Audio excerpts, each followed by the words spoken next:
नमस्कार मित्रों, स्वागत है आपका एक बार फिर आपके अपने YouTube चैनल अथर्व एकेडमी में।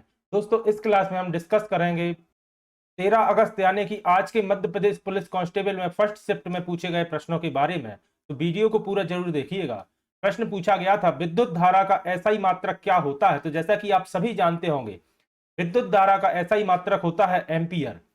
अगला प्रश्न पूछा गया था, बिरजू महाराज का संबंध किससे है? तो दोस्तों, बिरजू महाराज का संबंध कथक नृत्य से है। और याद रखिएगा, कथक नृत्य उत्तर प्रदेश राज्य का शास्त्रीय नृत्य है।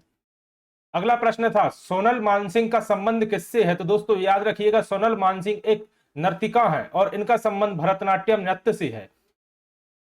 सोनल मानसिंह एक प्रमुख भारतीय शास्त्रीय नर्तिका हैं जो भरतनाट्यम और ओडिसी में माहिर हैं। अगला प्रश्न था, किस नदी का उद्गम राक्षस ताल झील से होता है? तो याद रखिएगा, सतलुज नदी का उद्गम राक्षस ताल झील से होता है। अगला प्रश्न था, 24वें मुख्य चुनाव आयुक्त का नाम क्या है? तो दोस्तों, इनका नाम है सुशील चंद्रा, जो कि भारत के 24वें मुख्य चुनाव आयुक्त हैं। अगला प्रश्न था, डांडिया किस राज्य का लोक नृत्य है? तो दोस्तों, डांडिया गुजरात राज्य का लोक नृत्य है।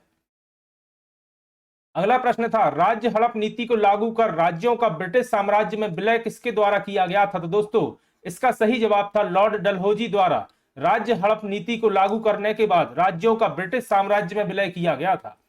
अगला प्रश्न था, सबसे लंबी तटरेखा किस भारतीय राज्य की है? तो याद रखिएगा, गुजरात राज्य की सबसे लंबी तटरेखा है एवं गोवा राज्य की सबसे छोटी तटरेखा है, याद रखिएगा।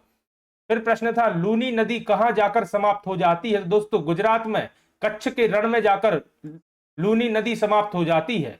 लूनी नदी का उद्गम राजस्थान के अजमेर जिले के नाग पहाड़ से होता है और गुजरात में कच्छ के रण में जाकर यह समाप्त हो जाती है। फिर प्रश्न था, मोहिनी अट्टम नृत्य की वेशभूषा का रंग क्या है? तो दोस्तों, मोहिनी अट्टम नृत्य में वेशभूषा का रंग होता है सफेद। अगला प्रश्न था, किस मुगल बादशाह को रंगीला बादशाह के रूप में जाना जाता था? तो दोस्तों, मोहम्मद शाह को रंगीला बादशाह के रूप में जाना जाता था।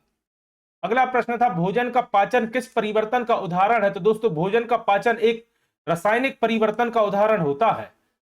अगला प्रश्न था, पक्षियों को किस वर्ग के अंतर्गत शामिल किया गया है? तो दोस्तों, पक्षियों को एबीस कशेरुकियो वर्ग के अंतर्गत शामिल किया गया है। फिर प्रश्न था, नीली क्रांति का संबंध किससे है? तो दोस्तों, मत्स्य उत्पादन से या मत्स्य पालन से नीली क्रांति का संबंध है। अगला प्रश्न था, प्रकाश वर्ष किसका मात्रक होता है? दोस्तों, यह प्रश्न पहले कई बार एग्जाम से पूछा जा चुका है, तो आप सभी जानते हैं प्रकाश वर्ष दूरी का मात्रक होता है, या यूं कह सकते हैं कि खगोलीय दूरी का मात्रक होता है।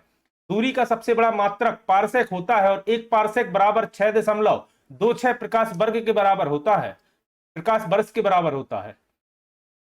अगला प्रश्न था, अम्लीय वर्षा किस कारण से होती है? तो दोस्तों, अम्लीय वर्षा वायु प्रदूषण के कारण होती है। मुख्य रूप से सल्फर डाइऑक्साइड और नाइट्रोजन ऑक्साइड गैसेस अम्लीय वर्षा या एसिड रेन के लिए जिम्मेदार होती हैं। फिर प्रश्न था, मध्य प्रदेश का राजकीय लोक नाट्य कौन सा है? तो दोस्तों, मध्य प्रदेश का राजकीय लोक नाट्य है माच, जो कि मुख्य रूप से मालवा एवं निमाड़ क्षेत्र में प्रचलित है। तो दोस्तों, ये थे वह सभी प्रश्न जो मुझे स्टूडेंट के माध्यम से मिल सके हैं। आशा करता हूं आज की क्लास आपको पसंद आई होगी। अगर आज की क्लास आपको पसंद आई है तो वीडियो को लाइक करें, वीडियो पर कमेंट करें, और अगर आपने अभी तक अथर्व एकेडमी चैनल को सब्सक्राइब नहीं किया तो चैनल को सब्सक्राइब करें और ज्यादा से ज्यादा लोगों तक शेयर करें। जल्द ही फिर मिलता हूं अपनी अगली एनालिसिस की क्लास के साथ।